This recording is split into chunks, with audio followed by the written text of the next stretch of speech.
Isibolelo udumo uNkulunkulu wephezulu nothula emhlabeni kubantu abathokozelwa nguye uJesu Kristu inkosi.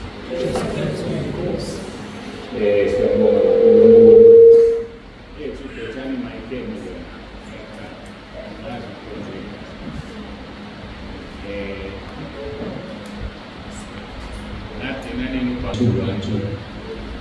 siyabonga ngicabanga ukuthi sosebenzisa yona le ngisazi-ke kufanele ngenze ngalo iyadula nale mic engafuni ukusebenza imic ka-11,000 ayifuni ukusebenza. Asidluleke lapho kuney'memezelo ngifisa ukudlula kuzona uma ngiqeda imemezelo bese ngibhekana-ke nomndeni wakwaLamula nengane yabo ngaphambi kokuba siye ezweni lenkosi.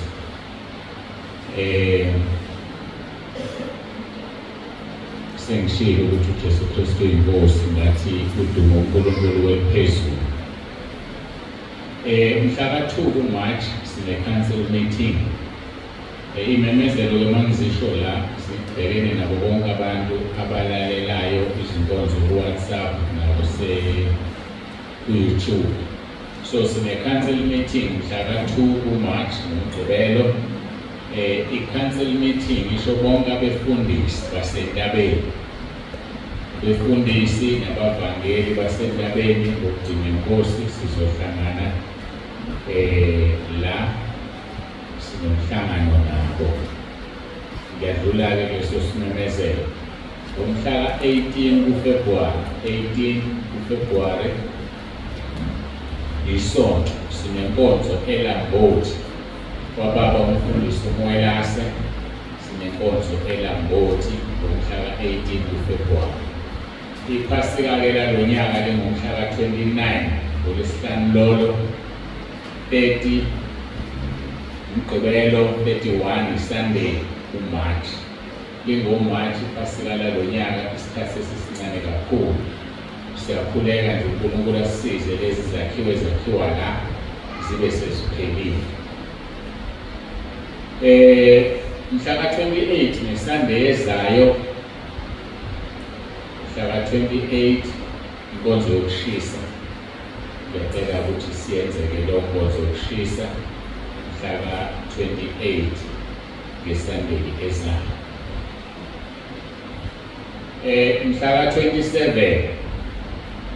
njengoba ngigcizelela ukuthi ngikhuluma nabantu abaningi uma ngila, mhla ka-27 kuJanuwari i-Holy Nation Bible College yavula ebranchini yaseMpangeni, angikwazi amanye avula ngaleso sikhathi. So-ke kunabazalwane abathandile ukuyo-athenda bafunde entabeni yendlu kaJehova kuyabonelelwa nasekhaya lezwi. Ngakho-ke ngiyanikhuthaza ukuba nihambe niyofunda. Ngiyichaze kaningi le nto ukuthi uNkulunkulu usebenzisa kangcono umzalwane ozinikezile ithuba lokufunda kunomzalwane ongazinikezanga ithuba. Ngoba uMoya oNgcwele uyasikhumbuza lokhu esikufundile. Ngizodlula nje nenze incazelo encane yesikole khona ukuthi bazolalela ezindaweni zonke ngoba bayangithinta, bayangibuza kanti nami angikabi nalo ulwazi olugcwele ngesikole bengifunda nje. Yabona uma ufunda njengoba nesikole eduze ukuthi uMkhayideni uyafunda nje umuntu ingane eseMkhayideni ayinandaba ne-history nezinto ey'ningi zeMkhayideni njengesikole, inake iy'fundo zayo. Manje abantu sebebuza mina-ke izinto zesikole ngenhlanhla-ke senginazo-ke ngizozisho la ukuze ngicabanga ukuthi ey'ndaweni eziningi kuzodlula kuphenduleke.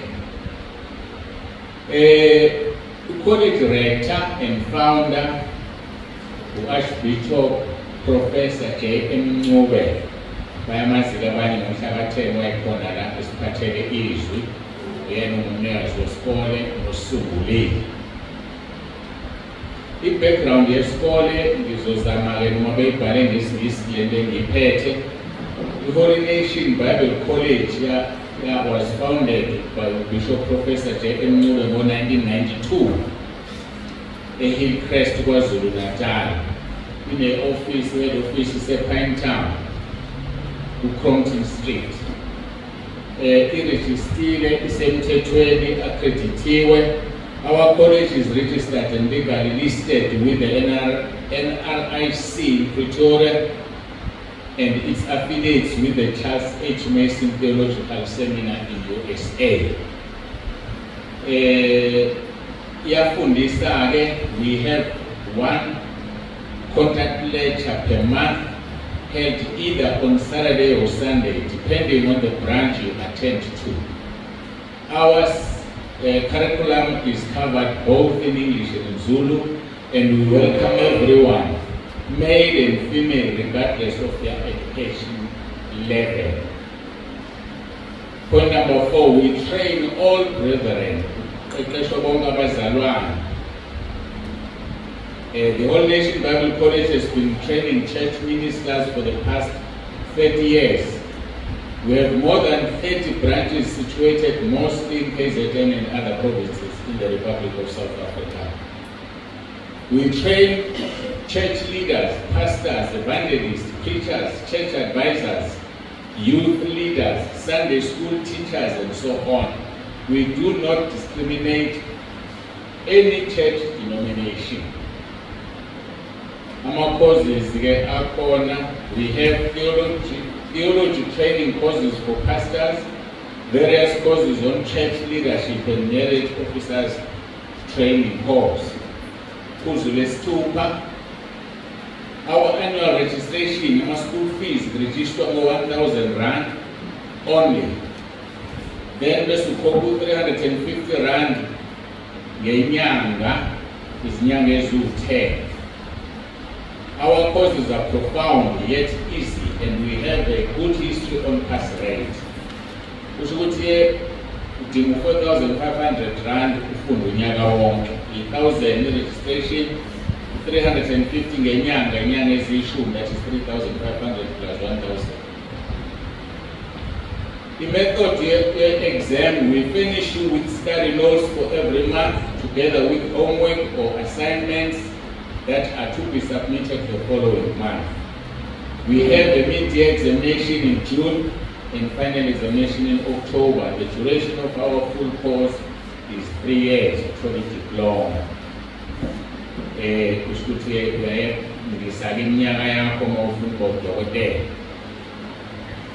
Number 8, we arrive at your nearest branch. Our lecturers come personally to you or come personally to your nearest branch to teach you. Our lecturers run only in weekends from 8 a.m.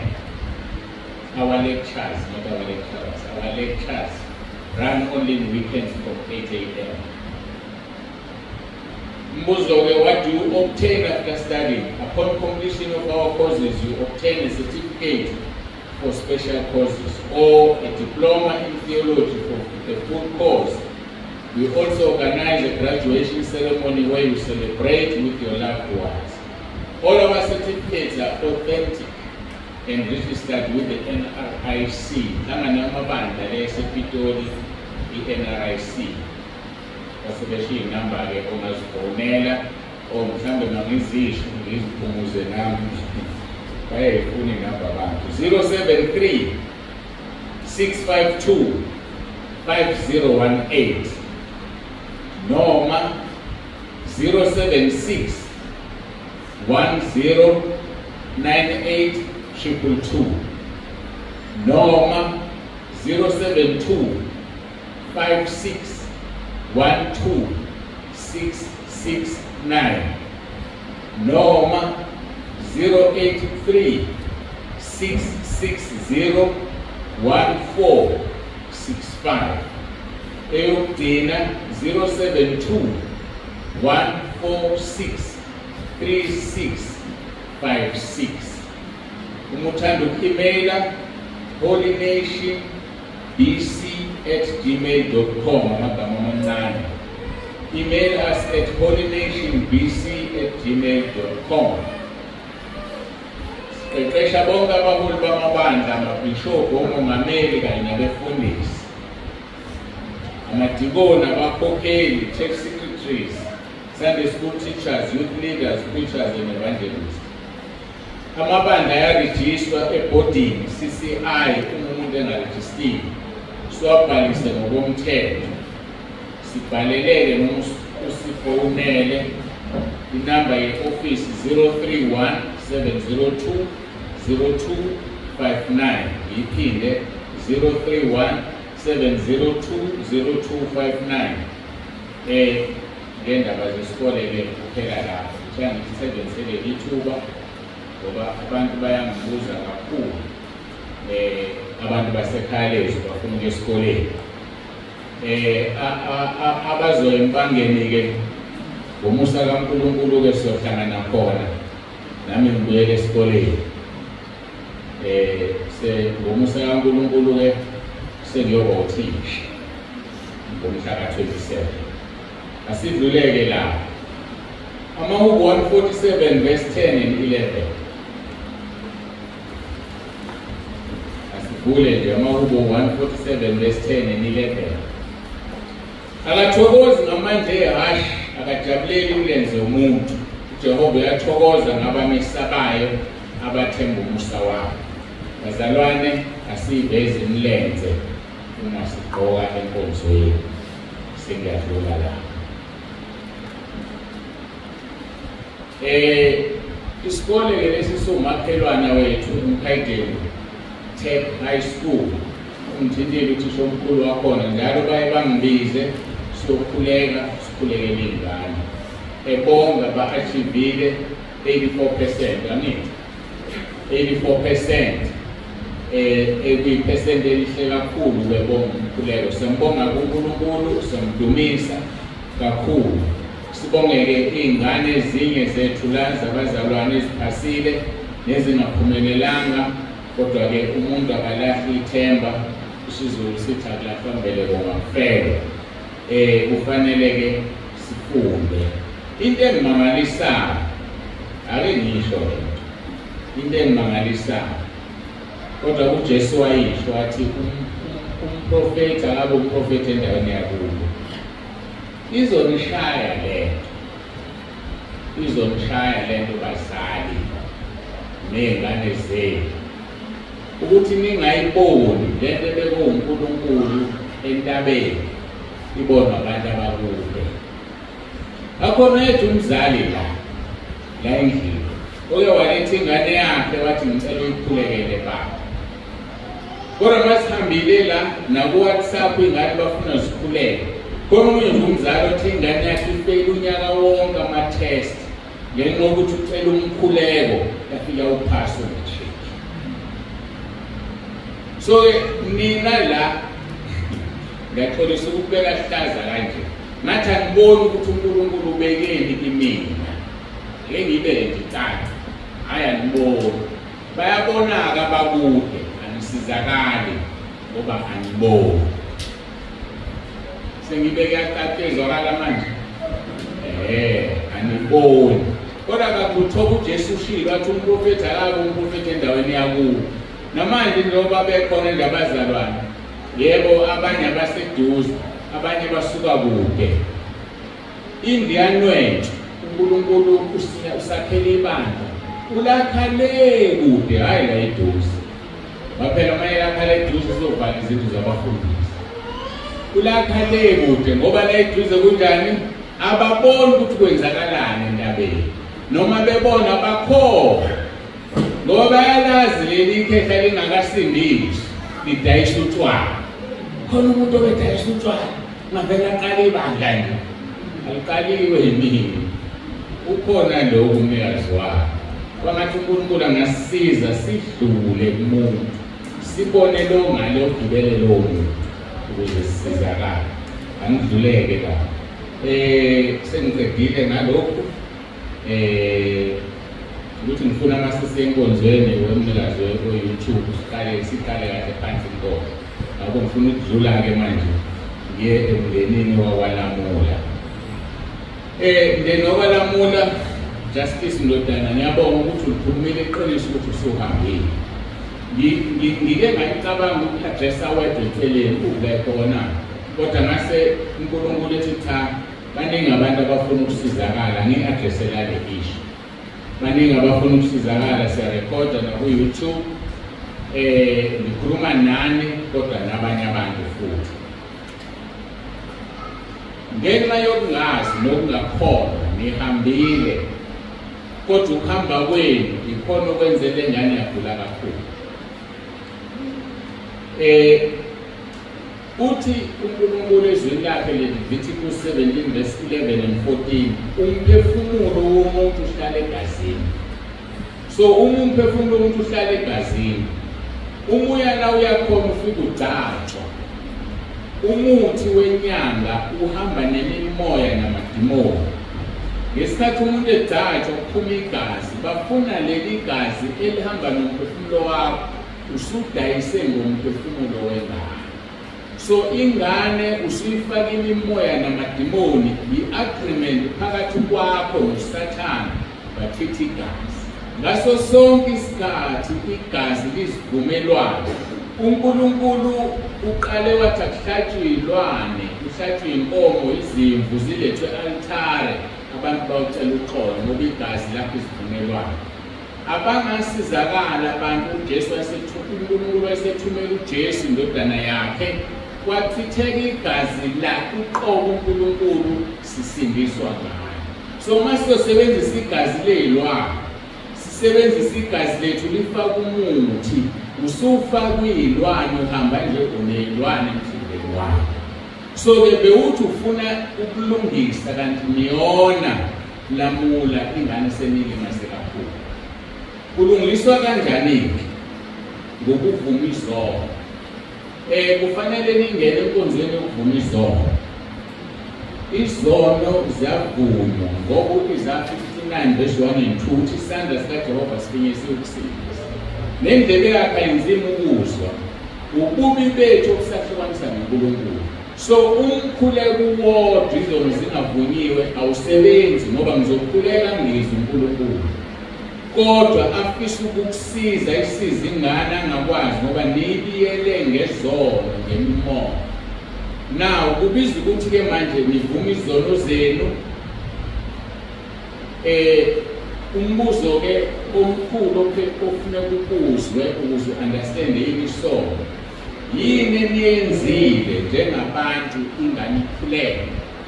Abanye baphuza ihlambezo, abanye benza lokhu nalokhu. Uma sibheka indaba ka Elizabeth, inkosikazi kaZachariya, ekhulela umprofeti uJohane. Ngesikhathi uMaria ekhulela uJesu bathi mabehlangana kwagquma ingane isimo Johnson ngomoya ongcwele. Okungukuthi uhlangana nobani ukhulelwe. Abantu ohlangana nabo umoya bahamba nawo ungena enganeni ngaphakathi. So ngenze example, umama uphuza utshwala, ingane yakho iafecta ngotshwala eswini. Umama ohamba ngizothini amaphathi imdansi ekhuleke, le mimoya etholakala lapha ya mostly abantu abadansa abenza lezi zinto abanasimini, iyangena lento kungane ekhulelwe izodlulela kuyona ikhulu ingane ingasenasimini ihamba ilale ihamba yenze yonke into isindala kanti umoya uthola bunini eswini ngempilo ayiphilile. So ngamanye amagama yonke into yenzayo ukhuleke yazi ukuthi idlulele enganeni. Ngize kuba ubabolwayo eshaya umama ekhuleke ingane lapho iyawudonsa umoya wobulwa izozalwa mayine umfana ikhulu iphusha amantombazane mayisishadile ishaya unkosikazi wayo kanti iyawudonsa kuyise eshaya unina. Ngamanye amagama ngizama ukuchaza ukuthi izinto engizenzile ingane eseswini ziyayi-affect. Ukuyaluza kwenu ke senihamba nifuna usizo benenza izinto zibe right. But ke sizoyikhulekela manje engikholwa ukuthi kumanje iphilile lengane. Ngizoyikhulekela ukugcwalisa ukuphila kwayo kodwa nina njengabantu abadala ufuna ubuso kaNkulunkulu nivuma izono zenu. Masivuma izono ke siqala lapha ku-84 umuntu entshontsha ushukela, umuntu ethunywe engafuni. Ungena ko-5 years sekuqala ukudala umaqashelana. Uma kukhona umfana nentombazane ekhaya sebeyagangana, bebingqondo ingaphelele bengaboni ukuthi ku-wrong. Wobona izinto ekhaya endlwane, inamasonto amabili amathathu, okunye sekugibela phezu kokunye. Kodwa kuthola ukuthi ngokwesilisa kokubili ingqondo ayikho. Kodwa lento uSathane useyifakile. So ney'ngane-ke ey'dlala umaqashelana isono. Uma kuwadlala umaqashelana ungakasivumi ngoba uSathane wayitshala inkanuko. So ziqala lapho lezi zono umuntu azakhula azafikela. Izono zenza ukuthi ingane yakho iprotecteke, zenza ukuthi nawe usindiswe ube ngcwele uma ufika ezulwini. Ngiyathemba samsana. Ngithenga ngikhuluma nani kuphela, ngithenga-addressa la wabaningi abantu abanye banenkinga efana neyena abanye abanayo. Khona le ekhaya abazivunyiwe kwizono ngoba sifani sonke. Ziyavunywa kwizono bazalwane ukuze ukhululeke, ukhulule umshado wakho, ukhulule nengane yakho, ukhululwe zonke izinto. Ntakho okunye ngidlule mhlawumbe kufana nale nto yokuthi uma ushadile, angisekho kulo mndeni manje sengikhuluma nje general yakubeka uNkulunkulu. Uma ushadile bese uziphatha kabi, mhlawumbe uyindoda, uhambe uvakashe ubona abanye abantu besifazane usho unkosikazi. IBhayibheli lithi unyamanye nimunye. Ngesikhathi wenza lokho, kwelikamoya uhamba nonkosikazi wakho, uyolala nentombi noma nomfazi womuntu. Ngesikhathi ulele nomfazi womuntu uhamba nomkakho, kusho ukuthi kuyena kwelikamoya uselele ngobulili obufanayo. Usufaka umoya wobulisdeni la ekhaya, wena kade uthi uyayithokozisa. Nenkosikazi ngokunjalo uma ihlangane nomunye umuntu wesilisa ishadile, ihamba nomkhwenyana wayo iyolala nalo wesilisa. Ngesikhathi ilala naye kwelikamoya balele bawubulili obubodwa, izobuya le ndoda izisinomoya wokuthanda abanye amadoda kanti ufakwe yilo mama. So izinto zenzayo ushadile ninyamanye wokwazi ukuthi ziyam-affecta omunye. So kufanele uqaphele ukuthi wenzani, uphila mpiloni, ngoba uzovuna ngelinye ilanga okutshalana. Angidluleke lapho, ngicela nizela ngaphambili nobabili-ke, ingane, umama wayo nobaba wayo, ngikukhulekele. Usiyakwazi ukuyihambela, oyindala la. Wozani ngikukhulekele, wozani ngikukhulekele. Nizoma khona la esitebhisweni sekugcina ngukubani nimela khona. Singele ngaphendwa inkwandla kahle komoso enkosini kwenza ukuthi ayiluzidwe bese inkwandla ingakhuphi bantweni inkwandla. Ngizocela-ke sikhuleke abaseRoma 10 kuvesi 9 uvumeni wonke ubani igama lomntwana owami kamsazi wembili phela mina ngibambe imayiki owami nakezuluka sithandazeni-ke Nkosi Jesu ngiyavuma ngomlomo wami owami akahle thandaza owami siqaleni. Nkosi Jesu ngiyavuma ngomlomo wami ukuthi uJesu Kristu uyinkosi. Ngiyakholwa enhlizweni yami ukuthi uNkulunkulu wakuvusa Nkosi Jesu wabafileyo. Ngiyakhuleka egameni lakho Nkosi Jesu ukuba ungisindise. USathane nomfuni, amadimoni awafuni. Ngiyacela Nkosi Jesu uphathe impilo yami, ungikhulule emandleni kaSathane, ukhulule lo mntwana emandleni kaSathane, ungilondoloze Nkosi uze ungivuse ngosuku lokugcina. Amen. Bengimbuka olwamaza sakhule uyithulele. Okay, sengibuza wena uyakholwa